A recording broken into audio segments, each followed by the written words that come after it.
आप सभी का मैं हूं शाहिम हसन और आप देख रहे हैं इंडिया प्लस न्यूज़। जिस तरीके से वर्तमान परिस्थितियां चल रही हैं, कोरोना काल के चलते हिंदुस्तान से लेकर पूरे विश्व में कहीं ना कहीं परिस्थितियां इस तरीके से बदली कि जो कार्य थे जिस समय पर निर्धारित थे उससे कहीं ना कहीं काफ़ी लेट हो गए हैं।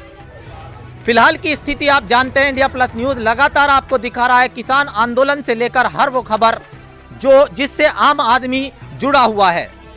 और इसी सिलसिले में जिस तरीके से 25 तारीख को 12वीं पंचवर्षीय योजना समाप्त हो रही है और 13वीं पंचवर्षीय योजना के चुनावों का आगाज हो चुका है, इसी सिलसिले में इंडिया प्लस न्यूज़ गांव-गांव जा रहा है और लोगों से, आम मतदाताओं से उनकी राय जानने का प्रयास कर रहा है। इंडिया प्लस न्यूज़ के माध्यम से हम आपको दिखाएंगे गांवों में किस तरह का माहौल है।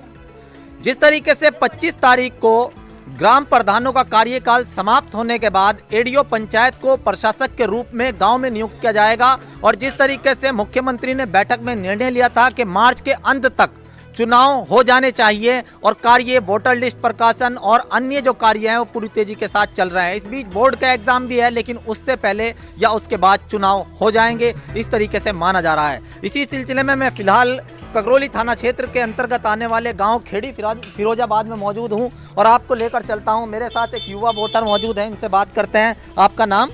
मोहम्मद शाकिर।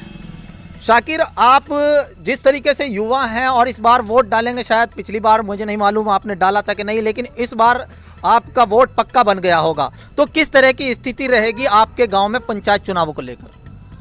हमारे गाँव में इस बार जो चुनाव जो होगा वो इस बार विकास के रूप में होगा। पिछले 15 सालों से हमारे लगातार एक ही प्रधान बनते हुए आ रहे हैं। उन्होंने पिछले 15 सालों से कोई विकास नहीं किया। सैदा के नाम पे चुनाव लड़ा, जनता को बहकाया और यहाँ पर सैदा के नाम का खौफ लेकर के वोट मांगे गए, लड़ाई दंगे कराए गए, अर्थात एक पार्टी उसके साथ एक पार्टी उसके साथ। ऐसे किस तरीके से मुझे ऐसा लग रहा है कहीं ना कहीं जो वर्तमान प्रधान है आपकी विचारधारा उनसे नहीं मिलती है, लेकिन क्या ग्रामवासी अभी भी इतने पिछड़े हुए हैं कि 3 योजनाओं से लगातार एक प्रधान को मौका देता रहे जबकि उन्होंने विकास ना कराया हो? मैं आपकी जानकारी के लिए बतला दूं, पिछली जो पहली बार फर्स्ट बार प्रधान बने थे, हमारे बड़ों ने उनका सहयोग किया था, उनके लिए वोट मांगे थे, लेकिन हमें पता लगा कि वे इस प्रकार जो गांव के विकास के लिए, गांव के हित के लिए कार्य नहीं कर पा रहे हैं, उसके विरुद्ध से हम उनके अपोजिट वोट डालने स्टार्ट किए हमने। लेकिन देखना होगा इस बार जो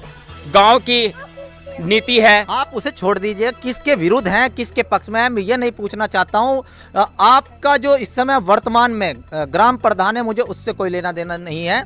मैं जानना चाहता हूं कि आपकी विचारधारा किस तरह की रहेगी और क्या विकास नहीं हुआ है। देखिए, हमारी विचारधारा, हम वोट उस बंदे को करेंगे जो शिक्षा के हित में काम करेगा, शिक्षा को लेकर काम करेगा, जो विकास कराएगा हमारे गाँव में, हम उसको, उस प्रत्याशी को वोट करेंगे। चलिए, इसी तरीके से मेरे साथ एक और बुजुर्ग मतदाता मौजूद हैं। चाचा, आपका नाम? मेरा नाम गयूर अली। गयूर अली जी, जिस तरीके से पंचायत चुनावों का संक्रांत हो चुका है और पंचायत चुनाव लगभग तय हो गए हैं, फरवरी मार्च में चुनाव हो जाएंगे, तो जो आपका गांव है खेड़ी फिरोजाबाद, लगातार यहाँ पर 3 योजनाओं से एक प्रधान जीतता आ रहे हैं, लोकप्रिय भी हैं, किस तरह की स्थिति रहेगी? चुनाव तो जी ज़्यादातर इसी मुद्दों पर होता है, विकास के मुद्दों पर होता है, अच्छाई के मुद्दों पर होता है। जो अच्छा काम करेगा उसी को वोट दिए जाएंगे। देखिए, ये एक बड़ी बात यहाँ पर इन्होंने कह दी है, बिल्कुल कम शब्दों में अपनी बात कही है, लेकिन बहुत सटीक बात कही है कि चुनाव में वही जीतता है जो विकास कराता है। यानी ग्रामीण क्षेत्रों में अब जातिगत व्यवस्था से ऊपर उठकर लोगों ने वोट देना शुरू कर दिया है। यानी कि जो जातिगत व्यवस्था थी गाँवों में वो समाप्त होती नजर आ रही है और विकास के नाम पर लोग वोट करने लगे हैं। इसी तरीके से मैं आपको ग्राम प्रधान जो इस समय वर्तमान में है उनके पास लेकर सीधा चलता हूं और उनसे जानकारी करेंगे कि उन्होंने कुछ विकास कराया या जो एक तरीके से भ्रष्टाचार की कुप्रथा है उसको बढ़ावा दिया। लेकर चलता हूं सीधा आपको ग्राम प्रधान के पास। जिस तरीके से हमने आम मतदाताओं से गाँव में बात की, इसी तरीके से मैं सीधा पहुँचा हूँ आपको वर्तमान ग्राम प्रधान। सर, मेरा पहला सवाल, 25 तारीख को आपके कार्यकाल समाप्त हो रहे हैं, एडीओ पंचायत जो हैं वो प्रशासक के रूप में नियुक्त किए जा रहे हैं, इसे आप सही मानते हैं या आप ही को प्रशासनिक समिति बना के उस पर बैठाया जाना चाहिए था? क्या कहते हैं? सरकार की इच्छा की बात है, जिसे बेहतर समझे उसे बना दे। हम तो अगले चुनाव की तैयारी में इंशाल्लाह चुनाव लड़ेंगे, फिर जीतेंगे, पूरा यकीन है जनता। अच्छा, जिस तरीके से आपके जो मुख्य उल्लेखनीय कार्य रहे उनको जनता किस तरीके से इस बार लेगी। आपने 3 योजनाओं से प्रधान, ये एक बहुत बड़ी बात है। आप चौथी बार भी आ रहे हैं, तो किस तरह का आत्मविश्वास है? हमें पूरी उम्मीद है 3 बार जो चुनाव लड़े 3 बारों से बढ़ के जीतेंगे इंशाल्लाह। सबसे ज़्यादा जीत जिस चुनाव हुई थी उससे बढ़ के जीतेंगे। ये थे वर्तमान ग्राम प्रधान शाहनवाज, जो कि बता रहे थे कि इस बार भी हम चुनाव लड़ेंगे और विकास के मुद्दों पर लड़ेंगे। हालांकि कुछ लोगों के ये भी आरोप रहे कि विकास नहीं हो पाया, लेकिन जो स्थिति है, वास्तविक स्थिति पता चलेगी वो चुनावों के बाद ही चलेगी। इसी तरीके से इंडिया प्लस न्यूज़ लगातार हर गांव में पहुंचेगा।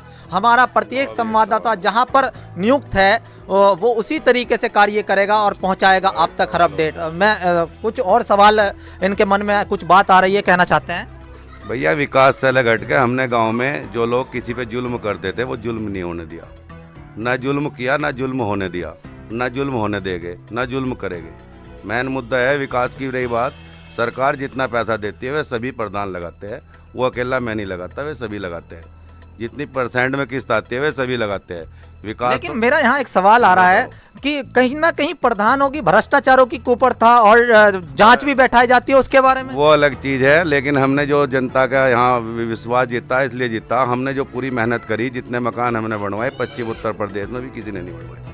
ये एक बड़ी बात है कि गरीबों के मकान जो हैं वो इन्होंने निर्मित कराए हैं और लगातार हम इसी तरीके से हर वो जानकारी आप तक पहुंचाते रहेंगे। बस हमारी वीडियोस को इसी तरीके से प्रेम देते रहिए, हमारे चैनल को आप इसी तरीके से प्रेम देते रहिए। जुड़े रहिएगा मेरे साथ। मैं Shahim Hasan, India Plus News, Muzaffarnagar. India Plus News, सिर्फ वही जो सही।